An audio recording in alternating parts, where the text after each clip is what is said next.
계시록 12장 1절로 17절의 말씀을 함께 받들어 읽겠습니다. 하늘에 큰 이적이 보이니 해를 옷 입은 한 여자가 있는데 그 발 아래는 달이 있고 그 머리에는 12별의 관을 썼더라. 이 여자가 아이를 베어 해산하게 되매 아파서 애를 쓰며 부르짖더라. 하늘에 또 다른 이적이 보이니 보라, 한 큰 붉은 용이 있어 머리가 7이요 뿔이 10이라. 그 여러 머리에 7 왕관이 있는데 그 꼬리가 하늘의 별 3분의 1을 끌어다가 땅에 던지더라. 용이 해산하려는 여자 앞에서 그가 해산하면 그 아이를 삼키고자 하더니 여자가 아들을 낳으니 이는 장차 철장으로 만국을 다스릴 남자라. 그 아이를 하나님 앞과 그 보좌 앞으로 올려가더라. 그 여자가 광야로 도망하며 거기서 1260일 동안 그를 양육하기 위하여 하나님께서 예비하신 곳이 있더라. 하늘에 전쟁이 있으니 미가엘과 그의 사자들이 용과 더불어 싸울세 용과 그의 사자들도 싸우나 이기지 못하여 다시 하늘에서 그들이 있을 곳을 얻지 못한지라. 큰 용이 내쫓기니 옛뱀 곧 마귀라고도 하고 사탄이라고도 하며 온 천하를 꿰는 자라. 그가 땅으로 내쫓기니 그의 사자들도 그와 함께 내쫓기니라.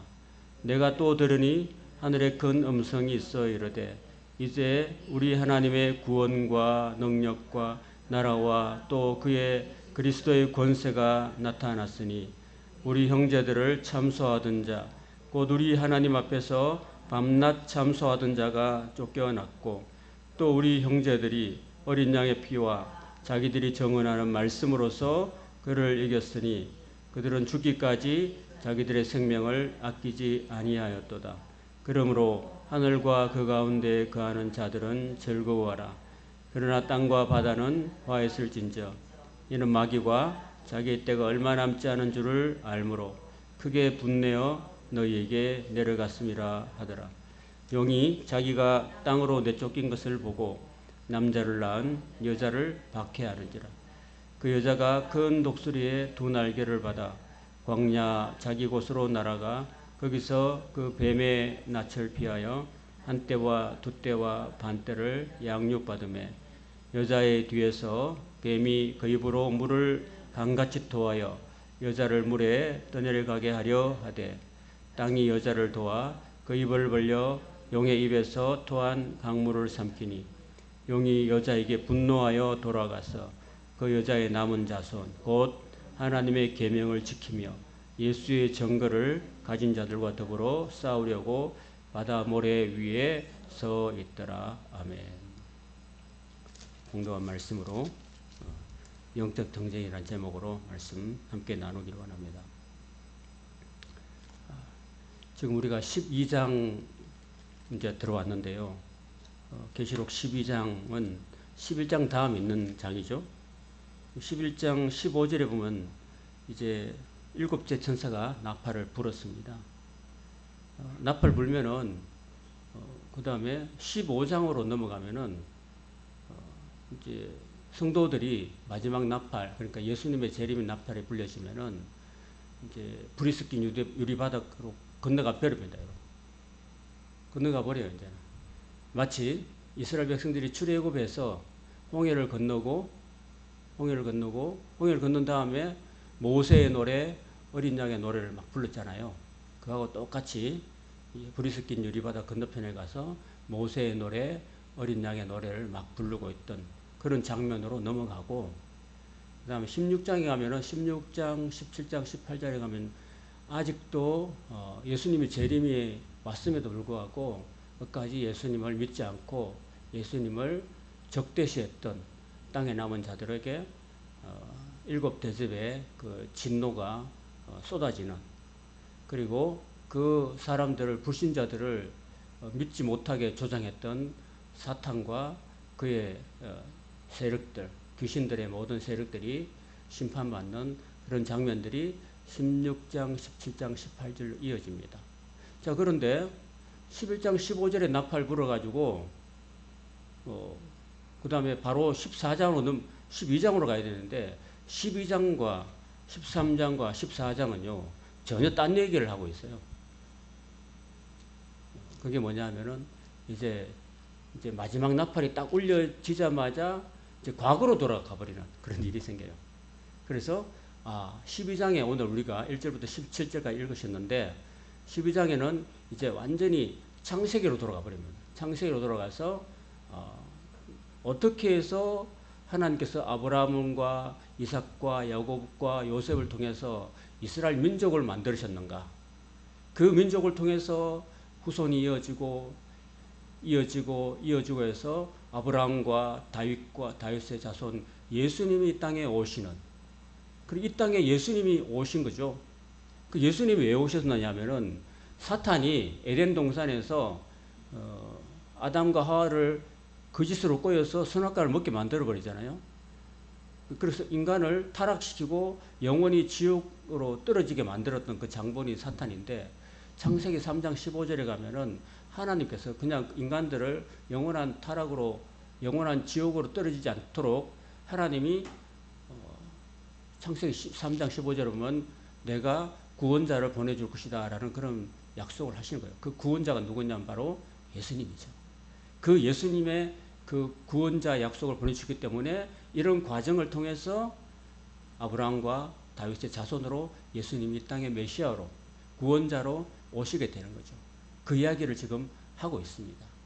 그래서 결국은 이스라엘을 통해서 예수님이 태어나시죠. 탄생하시고 구세주가 태어나시고, 그 예수님을 통해서 뭐가 만들어집니까? 12제자를 통해서 그 12제자와 120명의門徒들에게 성령이 임하시잖아요. 성령이 임하시고 성령 받은 제자들이 온 땅으로 흩어져 가잖아. 그죠? 흩어져 가서 그 흩어진 곳에 가서 예수님의 복음의 말씀을 전합니다. 온 땅으로 퍼져나가는. 그래서 사탄이 그 예수님을 죽이려고 막 이렇게 예수님이 딱 태어나면은 죽이려고 하는 그런 모습까지 오늘 12장에 묘사하고 있고 그런 내용입니다. 자, 그럼 오늘 여러분들에게 이제 이런 1절부터 17절까지 읽으셨는데 그림이 딱 됩니까, 이게? 이 그림이 딱 이렇게 그려지는 거예요. 그래서 이 하나님이 우리에게 주신 재능 중에서 그림을 잘 그리는 그런 재능을 가지신 여자분이 한 게 계셨어요. 정확한 이름을 잘 모르겠는데 그분이 요한계시록을 그림으로 딱 그려놨어요. 그래서 제가 몇몇 그림을 가지고 또 인터넷에 있는 그림을 가지고 12장에 있는 이야기들을 그림을 가지고 잠깐 함께 나누려고 합니다. 자, 12장과 13장과 14장은 이제 창세기부터 이제 마지막 나팔이 불려지는 그 순간까지의 역사를 다시 리뷰하는, 다시 한번 축소해서 리뷰하는 그런 모습인데, 오늘 13장에 가면은 사탄과 두 짐승이 등장합니다. 그리고 14장에 가면은 이제 이 땅에서 예수님의 제자된 사람들은 앞으로 어떻게 영적 싸움을 싸워야 되는가, 어떻게 살아야 되는가, 복음 전파를 하면서 살아야 된다라는 이야기를 하고 있는 거죠. 그래서 12장과 13장과 14장은 중간에 이렇게 삽입된 장이에요. 삽입된 장입니다. 그렇게 딱 끼워놓은 거예요. 요거하고 11장 15절하고 12장부터 연결해버리면 연결이 안 되는 거예요. 그래서 유명한 신학자들, 유명한 성경학자들도 이것 때문에 막혀가지고 이게 더 이상 진도가 안 나가지고 오랜 기간이 걸렸는데, 이거 12장과 14장은 딱 드러내도 되는 장이에요. 근데 중간에 딱 끼워져 있는 삽입된 삽입장이라고 할 수 있겠습니다. 자, 그래서 세 가지 역사의 하이라이트를 보여주는 장면으로서 오늘 12장은 그 중에 한 부분이다. 자, 그렇습니다. 자, 오늘 12장 1절에 보면 하늘에 큰 이적이 보였다. 그러니까 사도 요한이 어떤 이적을 봤다는 거예요. 그죠? 봤는데 딱 보니까 해를 옷 입은 한 여자가 있었다라는 겁니다. 해가 뭐예요? 아침에 뜨는 해를 옷 입은 한 여자가 있었는데 그 발 아래는 달이 있고, 그리고 그 머리에는 12별의 관을 썼더라. 이게 뭘까요? 이게 성경에 여러분들이 성경을 읽으면서 계시록을 공부하고 있는데 계시록 공부하면서도 이 사도 요한이 본 이 장면을 글로 적었는데 이거를 그림으로 만들 수 있어야 돼요. 딱 그림으로가 우리가 창세기를 왜 읽느냐? 창세기 그런 내용이 나오니까 이런 내용이 나오는 거죠. 자, 해와 달과 12별이 뭐냐? 요셉이 어릴 때 야곱의 아들 11번째 아들 요셉이 어릴 때 꿈을 두 가지 꿨는데 첫 번째는 자기 볕단이 가운데 있고 형들의 11볕단이 자기를 둘러싸서 절하는 꿈을 꿨어요. 그리고 형들에게 얘기를 듣는데 형들이 괜히 굉장히 그 요셉을 미워했습니다. 야, 네가 뭔데? 네가 우리보다도 높아? 하고 막 이렇게 동생을 막 이렇게 핍박합니다. 그러면서 또 하나 꿈을 꿨는데 밤에 꿈을 꾸니까 해와 달과 11별이 자기에게 절하는 모습을 또 꿈을 꿨다는 겁니다. 그 해는 뭘까요? 요셉이 꿨을 때 그 해는 아버지를 말하는 거고 달은 어머니를 말하는 거고 11별은 자기의 형제들을 이야기하는 거예요. 그러면 그게 뭘까요? 이게 바로 그 이스라엘의 12지파. 그러니까 결국은 이스라엘을 가르친 거죠. 이스라엘을. 그래서 1절에 보면은 그 사도 요한이 본 거는 뭐냐? 바로 이스라엘을 이야기하는 거예요. 여러분. 아시겠죠? 창세기 나온 이야기를 이렇게 묘사하고 있는 겁니다. 그 다음에 2절에 보면 이 여자라고 되어 있죠. 그죠? 이스라엘을 여자로 표현하고 있습니다. 자, 그런데 여러분이 혹시라도 여러분이 옛날에 천주교에 다녀보신 적이 있을지 모르겠는데 천주교는 이 여자를 누구라고 하느냐면은 성모 마리아라고 그래요. 여러분 혹시 성모 마리아 그 상을 혹시 본 적 있나요? 그 성모 마리아가 딱 보면요, 딱 1절처럼 되어 있어요. 어떻게 되냐면은 해를 옷 입은 모습이고, 그 다음에 그 발 안에는 달이 있고, 그리고 그 머리에 뭐가 있어요? 12별의 관을 쓰고 있어요. 자세히 보면. 요거를 천주교는 마리아라고 합니다. 여러분. 이게 마리아일까요? 이스라엘일까요? 해석하기 나름이죠. 그죠? 해석하기 나름인데, 천주교는 그걸 마리아라고 하고, 우리는, 기독교는 이스라엘이라고 합니다. 이스라엘. 자, 그래서 이 여자가 아이를 베어서 해산하게 되어서 아파서 애를 쓰며 부르짖더라. 물론 아기를 낳을 때 뭐 그런 해산의 고통이 있잖아요. 이렇게 해석이 당연히 있는 거죠.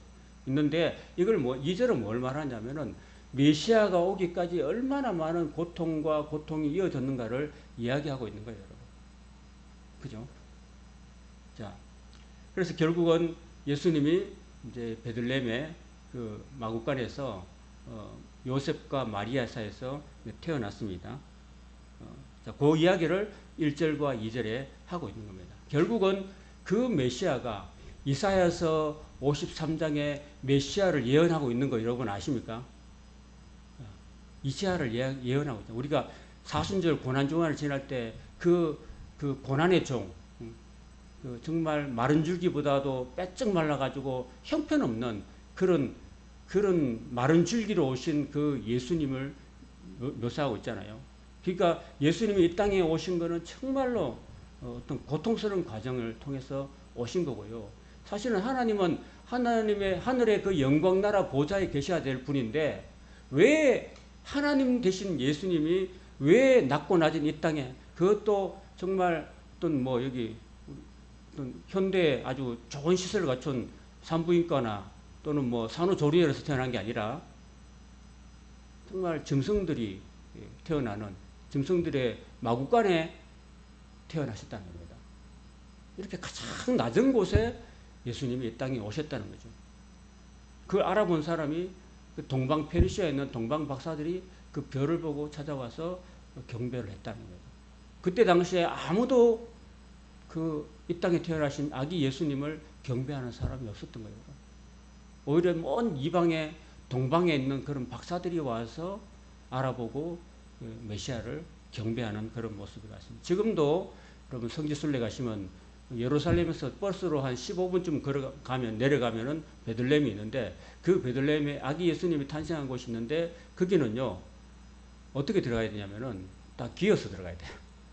문이 요보다 작아요. 왜냐하면은 그 아기 예수님이 태어난 곳에 말 타고 못 들어가게 돼 있어요.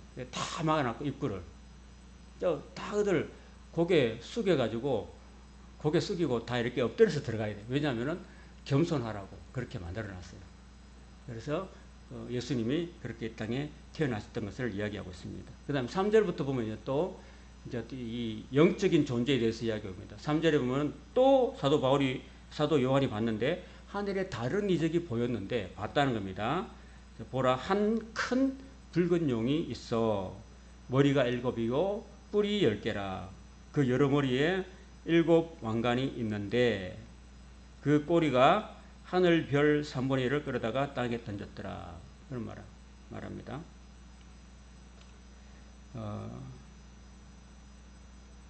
이 그림 나중에 보고요. 자, 여러분, 이 붉은 용이 뭐냐 하면은요, 바로 이 붉은 용은, 그 다음에 13장에 가면 이 나오는데, 붉은 용은 바로 옛뱀이라도 하고, 마귀라도 하고, 사탄이라고 하는 존재입니다, 여러분. 요거는 이사야서 28장이나 이런 데 보면요, 이게 누구냐 하면 바로 천사장인데, 이 천사장이 자기가 하나님이 되려고, 하나님께 도전을 했다는 겁니다. 그 이야기가 성경 레위기 요한계시록 12장과 에스겔서와 이사야서에 이렇게 기록되어 있어요. 그 큰 붉은 용이 하나님을 대적하다가 이제 하늘에서 쫓겨나서 마귀가 되고 사탄이 된 거죠. 자, 그 이야기를 하고 있습니다. 그래서 그 꼬리가 머리가 7이요 뿔이 10개라는 것은요, 이 사탄이라는 존재가 머리가 굉장히 좋다라는 이야기고요. 여러분, 우리는 아무리 해도 보통 제가 어느 목사님 알고 있는데 그 목사님은 IQ가 한 140 몇이라고 그러더라고요. 여러분, IQ가 140 몇이면 머리가 좋아요, 나빠요? 굉장히 좋은 거죠. 그죠? 독일의 괴테라는 분은 IQ 200이었다고, 200 가까이 됐다고 하는데 엄청 좋죠. 여러분 혹시 IQ 검사를 해보신 적 있나요? 보통 사람들은 이 100 근방에서 왔다 갔다 합니다. 100 근방에서. 그러면은 기본을 100이라고 칩시다. 기본을 100이라고 치면은 사탄은 머리가 몇 개라고요? 듀얼 코드도 아니고 몇 개예요? 7개면 되는 거예요. 그러면 사탄이 인간보다 머리가 좋다는 말입니까? 나쁘다는 말입니까? 엄청 좋다는 거예요. 사탄은 그래서 간교합니다. 간교해요. 우리 인간의 머리를 두뇌를 뛰어나는 거예요. 여러분, 인간이 왜 만물이 영장이 됐냐? 인간이 가장 머리가 좋기 때문에 만물이 영장이 된 거죠. 그죠? 사자보다 인간이 약하잖아요. 코끼리보다 힘이 덜 세잖아요. 기린보다도 키가 작잖아요. 그런데도 왜 인간은 만물을 다스릴 영장이 됐을까요? 머리가 좋기 때문에 그렇습니다, 여러분. 사탄은 머리가 7개고, 그럼 뿔이 10개라는 건 뭔 뜻이냐면은, 뿔이라는 것은 권력을 상징해요. 사탄에게는 엄청난 힘이 있다는 겁니다. 힘이. 권력이 있다는 거예요. 권세와 권력이 있는 거예요. 사탄은 이게 우리 인간들을 죽이기도 하고 살리기도 하고 엄청난 힘을 갖고 있습니다, 여러분. 욥기를 보면은 욥을 참수하면서 욥의 자식들을 다 죽이죠, 그죠? 그런 엄청난 힘이 있잖아요, 여러분. 그러니까 하나님이 하지마 하면 안 하는 거고, 하나님이 허락하면 사람을 다 죽이는 능력도 사탄에게 있고요. 그라사 군대 귀신 보면은 그 군대 한 사람에게 그 군대 귀신이 들어가잖아요. 인간을 피폐하게 만들어버립니다. 그게 사탄이에요. 인간을 완전히 피폐하게 만드는 능력이 사탄에게 있다는 것을 우리가 알아야 됩니다. 그러니까 사탄은 우리 힘으로 이길 수 있어요, 없어요? 우리 힘으로 못 이겨. 누구 힘으로 이겨야 돼요? 예수님의 힘으로 이겨야 됩니다. 그러니까 우리가 뭘 해야 됩니까? 예수님을 붙들고 예수님을 의지하고 예수님의 능력으로 무장해야 되는 거죠. 자, 그 꼬리가 있는데 그 꼬리가 하늘 별 3분의 1을 끌어다가 땅에 던졌다 그랬습니다. 여러분, 하늘 별 3분의 1이 뭘까요? 하늘의 별 3분의 1이 뭐냐 하면요. 여기 하늘의 별이 뭐냐 하면은 욥기서에 보면요. 욥기서에 보면은 그 별이 뭐냐 하면 별이 하나님을 찬송하는 장면이 나와요. 그게 뭐냐 하면은 그 별이 천사라는 거예요, 여러분. 그러니까 이 사탄이 원래 천사로 지음 받았는데 그 천사 그러니까 전해지는 전성에 의하면 사탄이 음악을 굉장히 잘한대요. 하나님을 찬양하는 천사장이었습니다. 하나님을 찬양하는 천사장. 여러분 그 천사의 종류가 있는데 하나님의 심부름하는 천사의 대표가 가브리엘이죠. 가브리엘, 그죠? 너 이렇게 뭐뭐 해라. 마리아에 가서 예수님이 태어난다고 고지해줘라. 그렇게 달려왔던 천사가 가브리엘이고, 하나님을 지키는 천사가 있어요. 하나님을 지키는 군대 천사장이 누굴까요? 그건 다니엘서도 나와요. 누굴까요? 미가엘이라는 천사이고, 그 다음에 하나님을 찬양하는 천사가 있는데 그 천사가 누굴까요? 바로 이 사탄인 거죠. 사탄이 너무나 자기 아름답게 지어진 모습을 보고, 야, 내가 하나님에도 괜찮을 거야 라고 하나님께 반기를 든 거죠. 그래서 하늘에서 전쟁이 일어났다는 거죠. 그 이야기를 13장에서 하고 바로 이어서 뒷부분에서 하고 있어요. 자, 그런데 하늘의 별 3분의 1을 자기를 따르는 3분의 1을 끌어다가 땅에 던졌다는 것은 천사의 3분의 2는 하나님 편에 있었고 3분의 1은 사탄 편에 있었는데 그 3분의 1을 끌어다가 땅에 던졌다는 이야기를 하고 있습니다.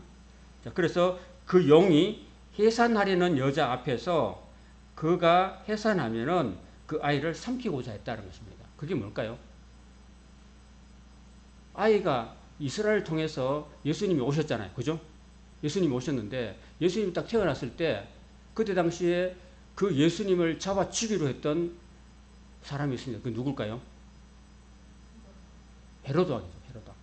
헤로드 왕이 동방 박사가 찾아와 가지고 여기 유대인으로 왕으로 태어난 사람이 있습니까? 라고 물어봤을 때 헤롯이 여기 예수님 메시아가 태어났구나 라고 알고 그 베들레헴 부근에 베들레헴 사방에 2살 아래로 태어난 모든 아이들을 다 죽이도록 명령했습니다. 여러분. 그 죽이면은 예수님도 죽겠죠. 그죠?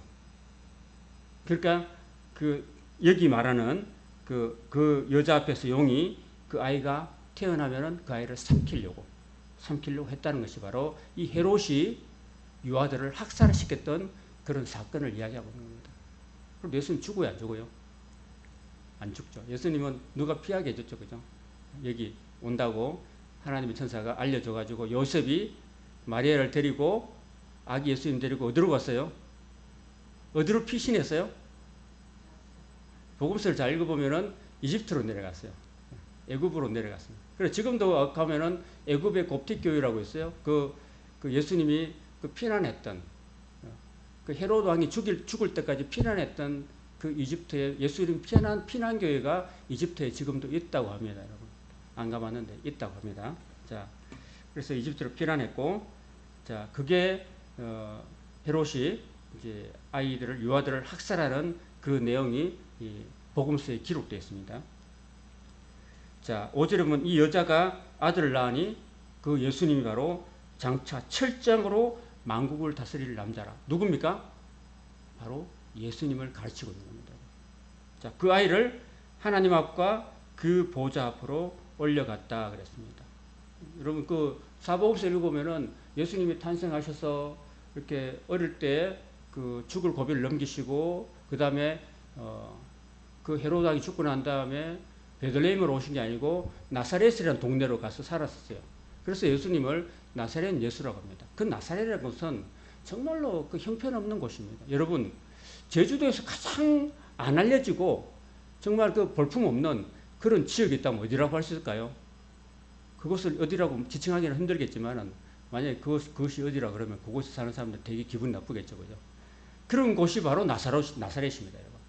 그래서 나사렛 예수로 가면 그 나사렛에 무슨 선한 것이 나겠느냐 이렇게 할 정도로 아주 형편없는 이런 볼품없는 그런 마을이 나사렛인데 그 나사렛에 가서 사셔가지고 그 나사렛에서 예수님이 아버지가 일찍 돌아가시고 소년 가장이 되어서 밑에 남동생 여동생들을 챙기고 그리고 홀 어머니 마리아를 보살피면서 그렇게 사셨어요.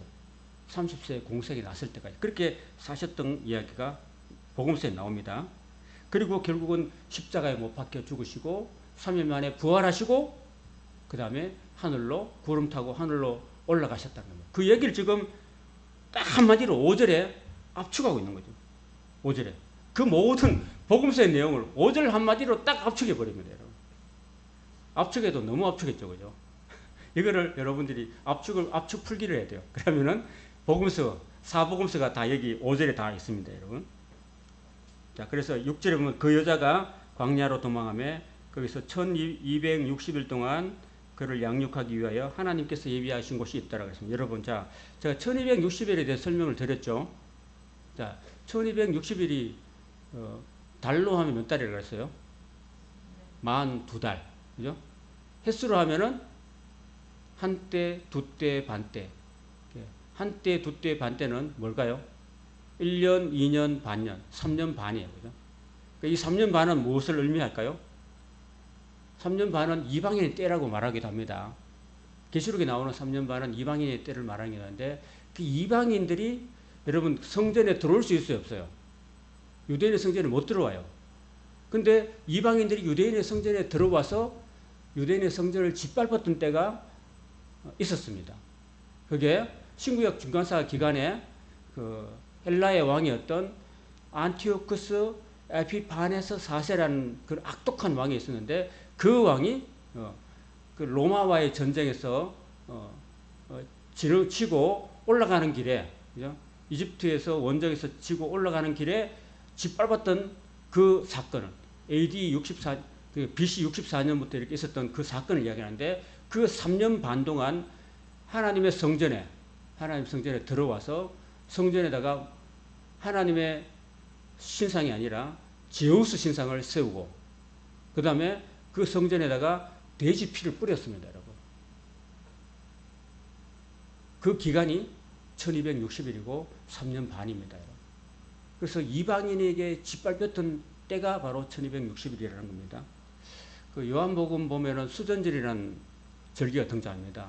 수전절이 왜 요한복음에 등장하냐면요, 그 마카비라는 사람이 그 헬라 군사들을, 안티오코스 에피메네스의 군사들을 다 몰아내고 물리치고 난 다음에 성전을, 더럽혀졌던 성전을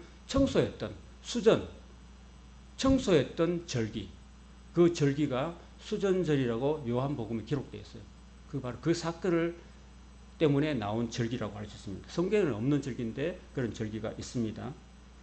자, 그 1260일 동안 성전이 짓밟힌 만큼 하나님께서는 그 이스라엘을 보호하시는 거예요, 여러분. 제가 말씀드렸죠.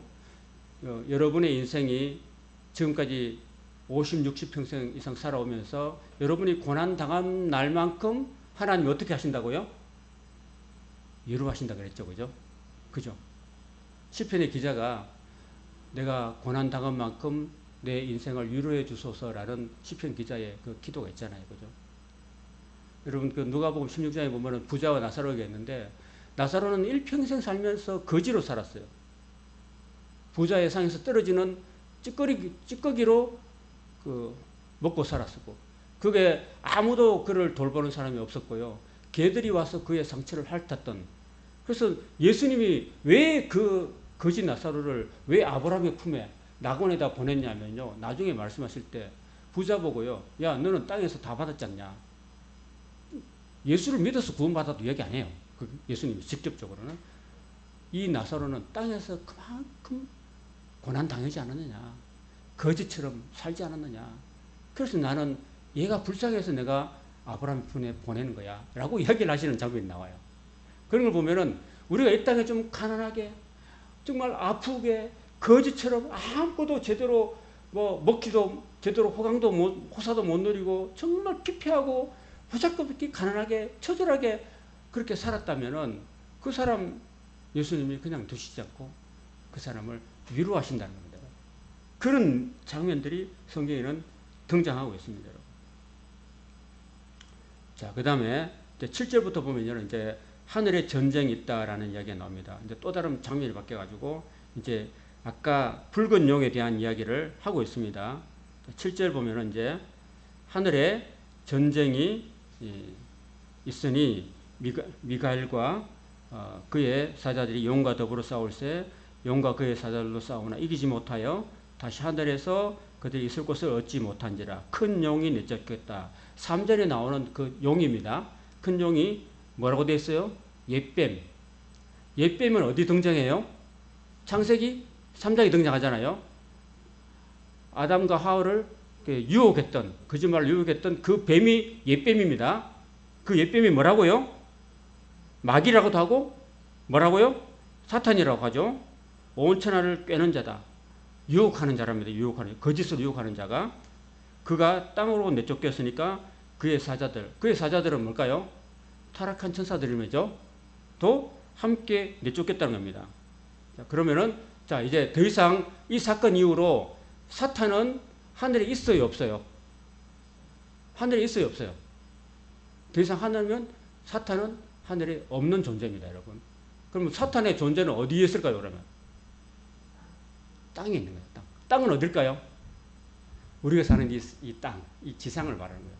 그 사탄은 이 지상에 있고, 그 사탄을 뭘 잡은 자라고 하는지 아십니까, 여러분? 하늘 권세를 잡은 게 아니고 공중 권세를 잡은 자라고 합니다. 공중은 그 천상이 아니잖아요. 그냥 이 지상을 끼고 있는 이 공중 권세를 잡은 자라고 이야기합니다. 자, 10절에는 그러면은 또 보면은 하늘에 큰 음성이 있으려되 이제 우리 하나님의 구원과 능력이 과 나라와 그의 그리스도의 권세가 나타났으니 우리 형제들을 참소하던 자, 우리 하나님 앞에서 밤낮 참소하던 자가 누구입니까? 사탄이죠. 사탄. 그 쫓겨났다는 거죠. 여러분, 사탄은요, 뭘 하냐면은 항상 우리 성도들을 참소하는 역할을 합니다. 사탄이 착한 존재가 아닙니다. 사탄은 절대로 착한 존재 아니고 처음부터 끝까지 악한 존재예요.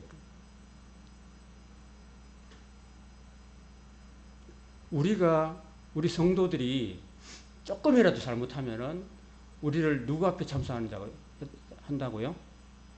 하나님 앞에 참소하는 자예요, 여러분.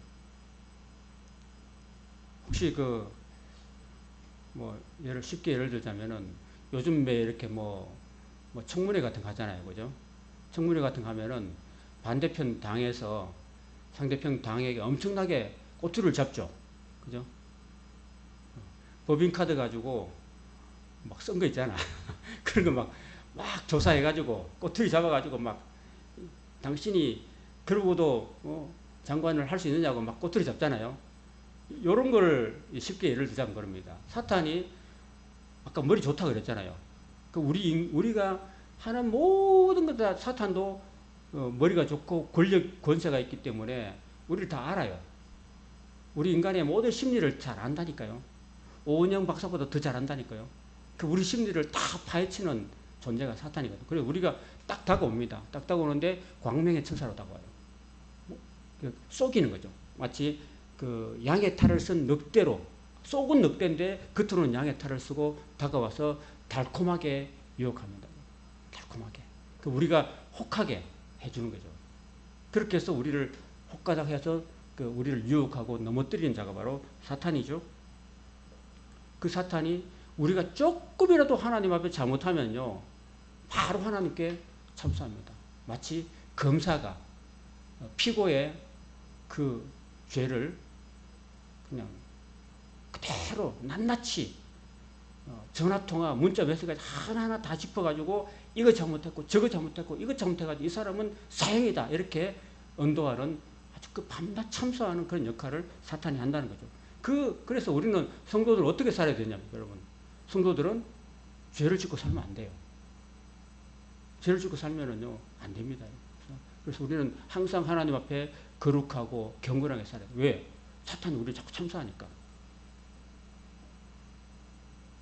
자, 그 사탄이 쫓겨났고, 11절에 보면 이제 우리 형제들이 이제 사탄을 이기는 방법이 나오는데, 어린 양의 피와 자기들이 정언하는 말씀으로 사탄을 이겼다라고 이야기합니다. 자, 두 가지입니다. 뭐하고 뭐로 사탄을 이겼다고요? 어린 양의 피와, 그 다음 또 자기들이 정언하는 말씀으로 이겼다는 겁니다. 우리가 사탄을 이기는 방법 두 가지는 우리가 어린 양의 피로 우리가 죄사함 받아야 됩니다. 우리가 어린 양의 피로 깨끗하고 정결하게 돼야지만이 우리가 하나님께 어렵다 인정을 받고 사탄이 더 이상 우리의 죄의 꼬투리를 잡지 못하는 거죠. 그 다음에 또 우리가 하나님 말씀을 늘 정언하는 하나님 말씀을 우리가 가지고 있어야 되는 거예요, 여러분. 그래서 그 어린 양의 피와 말씀으로 무장해서 결국은 죽기까지 자기들의 생명을 아끼지 아니하는. 그래서 초대교회 때는 순교자들이 많이 등장했습니다, 여러분. 순교자들이. 요거는 그림은요, 아까 그 하늘의 천상에서 전쟁이 벌어져 가지고 이 미가엘이 칼을 가지고 용을 찌르는 장면, 요거를 미국의 그 스미스 여사가 이 그림을 그린 거죠. 이게 어떻게 이렇게 그렸는지 몰라요. 참 이게 기가 막히게 이 사탄이 찔려서 사탄의 쫄개들과 함께 땅으로 내쫓기는 그런 장면을 그려놨습니다. 그러니까 욥기에 보면은 사탄이 등장해가지고 욥을 막 참소하는 그런 내용들이 나옵니다. 그 욥기 1장은 제가 뭘 말씀드리냐면 10절에 나오는 우리 형제들 밤낮 참소하는 자라고 하는 것을 설명하기 위해서 욥기 1장에 등장시킨 거죠. 그 욥이 굉장히 착했죠, 그죠? 하나님이 칭찬할 정도로 굉장히 착했음에도 불구하고 사탄은 또 그런 사람들까지 참소한다는 겁니다, 여러분. 하나님이 칭찬하는 사람을 사탄이 또 막 참소한다니까요. 그럼 우리는 뭘까요? 우리는 잽도 안 되죠, 사실은, 그죠? 그러니까 우리도 늘 그렇습니다. 하나님 말씀 한번 잘못했다가 큰 코 다쳐요. 그러니까 하나님도 자랑 한번 잘못했다가 큰 코 다치는 거예요. 야, 사탄 보고, 야, 내 종 욥을 한번 봤냐? 야, 이처럼 착하고 의롭고 한 사람이 없다. 이렇게 하나님이 욥을 칭찬을 딱 하니까 칭찬을 가장 싫어하는 존재가 누굴까요? 사탄이야. 에이, 하나님 하면서 하나님이 그렇게 복을 주시니까 하나님 앞에 착하게 행동하는 거지. 하나님 한 벌 한번 줘보세요. 그럼 당장 욕하고 하나님 원망할 겁니다. 나는 그렇게 생각 안 한다. 해봐요. 난 그렇게 생각 안 한다니까. 해보라니까요. 그래서 하나님 해봐. 그래서 하나님 허락하는 거예요. 그래서 해봐 하니까 당장 하나님 사탄이 와가지고 욥의 가정을 쑥대밭을 만들어버려요, 여러분. 그겁니다. 그걸 지금 이야기하는 거예요. 이제 주의 손을 펴서 그의 소유물을 치소서. 그러면은 틀림없이 주를 향하여서 욕할 겁니다. 라고 사탄이 참소합니다, 여러분.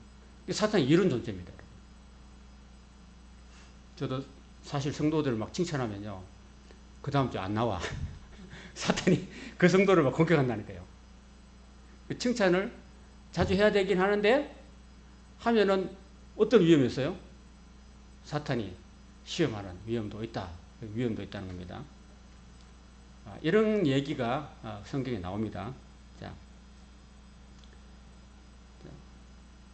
자, 그 다음 좀 넘어가서, 자, 이제 13절에 가면 이제 용이 자기가 내쫓은 것을 보고 남자를 낳은 여자를 박해했다. 그래서 결국은 처음에 이스라엘을 이제 박해하게 됩니다. 그래서 그 이스라엘 여자가 큰 독수리의 두 날개를 받아서 광야 자기 곳으로 날아가 거기서 뱀의 낯을 피하여 한 떼와 두 떼와 반 떼를 양육받았다. 그랬습니다. 자, 여기서 말하는 광야가 어디냐면요, 14절에 나오는 광야가 있잖아요. 여기 14절에 나오는 광야, 저 그림을 좀 지나갔는데, 초대교회는 이렇게 어린 양의 피와 증거하는 말씀을 가지고 많은 성도들이 순교를 사자밥이 되고 순교를 많이 당했다고 합니다. 이분들은 어떻게 됐을까요? 지금 낙원이 있겠죠. 자, 결국은 이제 사탄이 내려와서 이 여인을 떠내가려고 물을 확 붓습니다. 강같이 물을 붓는데 땅이 입을 벌려서 그 물을 다 삼키고 이 여인은 두 날개를 가지고 피하게 됩니다. 자, 그 두 날개를 가지고 피하는데 아까 제가 그림을 넘어간 게 있는데, 그 초대교회 이제 예수님께서 이제 성천하시고 난 다음에 이제 핍박이 일어나요. 핍박이 이제 스데반 집사, 사도행전 7장에 보면 스데반 집사가 순교하게 되죠. 돈에 맞아 순교하게 돼서 그때부터 이제 예루살렘에 있는 모든 기독교인들이 예루살렘에 못 있고 이제 온 지역에 세계로 이제 퍼져나가요. 도망 나갑니다. 도망 나갔다가 이제 6월절이 되면은 6월절이나 오순절이 되면은 예루살렘에 모입니다. 한번. 그래서 이런 유대인들을 디아스포라 유대인이라고 합니다. 흩어진 유대인. 유대인들이 이제 6월절과 오순절에 와가지고 이제 흩어지는 성도들이 와가지고 예수님의 제자들과 함께 120문도가 마가 다락방에서 성령을 받았잖아요. 그죠? 성령을 받고 난 다음에 그들이 방언이 터졌어요. 그들의 입에서 방언이 터졌다니까요. 방언이 터졌는데 베드로가 여러분 외국어를 할 줄 알아요, 몰라요? 베드로는 갈릴리 말밖에 못 하잖아, 그죠? 근데 베드로 입에서 어떤 말이 터져나왔을까요? 온갖 다른 지역의 말이 입에서 터져나왔다니까요. 그 120명의 그 갈릴리 사람들인데, 갈릴리 사람들이에요. 갈릴리 사람들이 외국어를 못해요. 근데 로마어를 하고, 그 에베소 말을 하고, 본도 말을 하고, 갑바도기아 말을 하고, 메소포타미아 말을 하고, 이집트 말을 하고, 아라비아 말을 하고, 리비아 말을 하고, 이렇게 16개 국어로 막 입이 터져버린 거예요. 그게 방언입니다, 여러분, 방언. 그게 방언이지. 요즘 뭐, 사이다 콜라 해가지고 이렇게 막 말도 안 되는 소리는 방언이 아닙니다. 제가 아는 이야기는 그겁니다, 여러분이. 지금 한국교회가요, 저는 그렇게 생각합니다. 방언이 터졌는데, 이 방언 운동이 최근에 들어와서 생긴 거거든요. 장로교의 창시자인 칼빈이라는 사람은 이 방언은 하나님을 모독하는 언어라고 얘기했거든요. 말도 안 되는 소리로 막 이렇게 기도하는 이 방언에 대해서는 좀 조심해야 된다라는 얘기를 했고요. 또 1992년도 다미성교회 사건이 있었는데 권미나하고 하반이라는 두 청년 아이가 중학생 정도 두 아이가 입에서 방언이 터졌어요. 그 방언이 터졌는데 막 뭐 샬라샬라 하면서 방언이 터졌는데 그 방언을 또 통역해요. 또 누가 통역하는데 그 방언 막 이런 말해도 통역은 똑같고 저런 말해도 통역은 똑같은데 통역의 내용이 뭐냐면은 1992년 10월 28일 날 자정에 예수님이 재림하신다라고 통역이 똑같았어요. 그럼 1992년 10월 28일에 그래서 KBS, MBC 카메라 갖다 대고 예수님이 오시는 거하고 다 이렇게 촬영했다니까요. 예수님이 왔어요, 안 왔어요? 안 왔다니까요. 그게 다 거짓말이야, 여러분.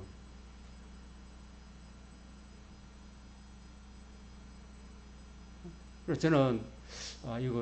저는 이제 옛날에도 방언하고 했는데, 그래서 요즘은 이런 방언이 아니라, 초대교회 마가 다락방에서 일어났던 방언들은 하나님께서 그 말 못하는 갈릴리 사람들의 입을 열어주셔가지고 그 외국 언어로 이야기를 하니까 디아스포라 유대인들이 각 지역에 살던 유대인들이 거기서 태어난 유대인들이에요. 유대인인데 부모가 유대인인데 거기서 외국에서 태어난 아이인데 6월절 지키러 왔어요. 예루살렘에 왔는데 그 갈릴리 사람들이 마가다락방에서 방언이 터졌는데 자기 본토말을 하는 거죠. 본토말로 하는데 그 내용이 뭐냐? 그 방언의 내용이 뭐냐 하면은 하나님을 찬양하는, 하나님을 경외하는, 하나님을 높이는 그런 내용이었다는 겁니다, 여러분. 그러면 말의 언어의 내용이 있어요, 없어요? 있죠? 분명한 방언의 언어의 내용이 있다는 겁니다, 여러분. 그게 방언이에요. 지방 언어. 자, 그래서 여러분 오해 없으시길 바랍니다. 그래서 이제 한국교회 이제 이런 방언 일이 막 이렇게 막 새벽기도 가면 막 온데 다 가봤어요. 저도 막 제가 우리 아이들 고등학교 문경 글로벌 신자를 가도 그거는 기독교 대안학교라서 가보면 막 기도를 많이 열심히 해요. 엄마들이 기도를 열심히 하는데 막 부자들 엄마, 중산층 엄마, 연예인 엄마 다 와서 막 기도하는데 아이들로서 기도하는데 막 방언이 터지는데 막 와샤비야 해가지고 막 알지도 못하는 소리 막 하는데, 와, 이거는 진짜, 이거는 막, 어떻게 감당할 수가 없어요. 어쨌든, 분명한 이 초대교회 방언은 이게 확실한 언어의 내용이 있었고 그때 당시에 로마 제국 하에서 있었던 모든 각 지방의 언어였다. 소국들의 언어였다. 그리고 언어 내용이 분명한 하나님을 경외하고 하나님을 높이는 그런 언어였다라는 사실. 그리고 그거는 무엇 때문에 하나님이 그렇게 성령을 통해서 방언의 역사를 주셨냐면은 말 못하는 그 갈릴 사람들이 온 세계로 퍼져나가서 그 언어가 안 통하는 사람들에게 예수님을 전하라고, 복음을 전하라고 하는 의미가 담겨 있는 거예요. 그죠? 안 그래요? 여러분, 저는 지금까지 영어를 했거든요. 중학교 1학년 때부터 지금까지 영어를 했는데, 한라대학교 영어과를 나왔어요. 영어를 안 돼가지고. 한라대학교에서 제가 탑을 했거든요.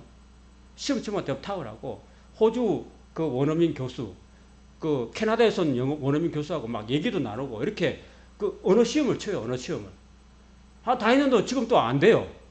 외국인 만나면 안 된다니까요. 제가 할 수 있는 말은요, 우주? 이거밖에 못해요, 우주? 하고. 다른 건 말 못해요. 외국인 만나면 그냥 입이 얼어버려가 뭘 못해요.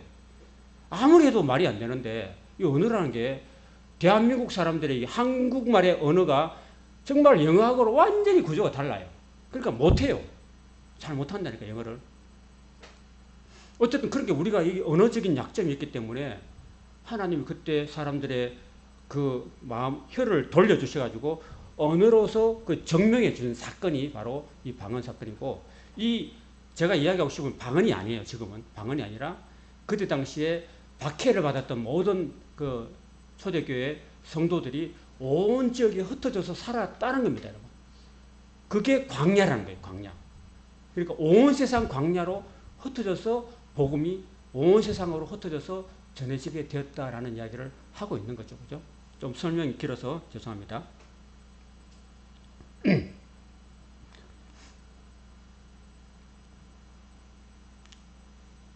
그럼 마지막 절 같이 읽겠습니다. 시작. 용이 여자에게 분노하여 돌아가서 그 여자의 남은 자손 곧 하나님의 계명을 지키며 예수의 증거를 가진 자들과 더불어 싸우려고 바다 모래 위에 서 있더라라고 마칩니다.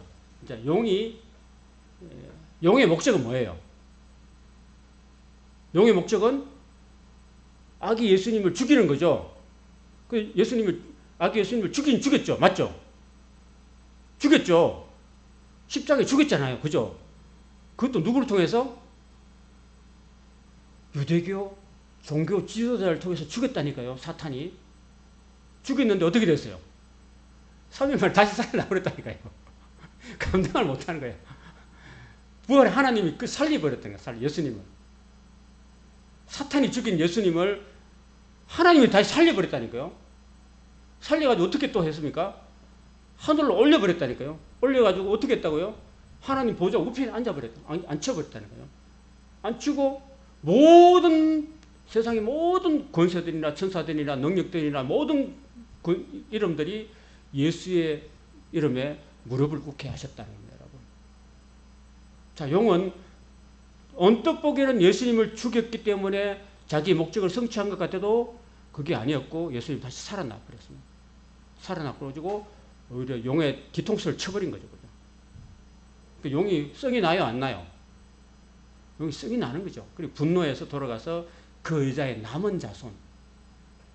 그 여자는 이스라엘을 그랬죠. 그죠? 유대교입니다. 그런데 그 여자가 죽고 난 다음에 남은 자손이 있는데 그 남은 자손이 누구냐면 바로 교회라는 겁니다. 왜냐하면 하나님의 계명을 지키고 예수의 증거를 가진 자들이라고 이야기합니다. 자, 이름 누굴까요? 하나님의 계명을 지키고 예수의 증거를 가진 자들이 누굴까요?